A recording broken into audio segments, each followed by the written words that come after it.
Государственный служащий – это в первую очередь высокая моральная ответственность, порядочность, добросовестность и честность.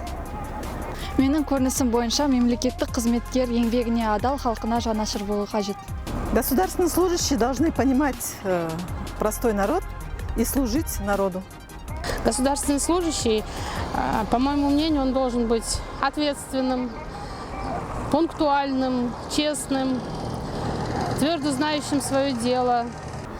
В преддверии праздника государственных служащих хочу пожелать им здоровья, конечно же, успехов в работе, чтобы все с радостью выполняли свое предназначение.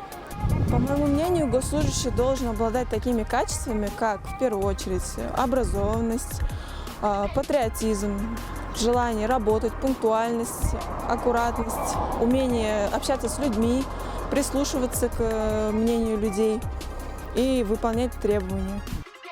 Құрметті мемлекеттік қызмет саласы мамандары, сіздерді кәсіби мерекелеріңіз мемлекеттік қызметшілер күнімен шын жүректен құттықтаймын. Зор денсаулық, отбасыларыңызға амандық, халыққа қызмет ету жолындағы адал еңбектеріңізге сәттілік тілеймін.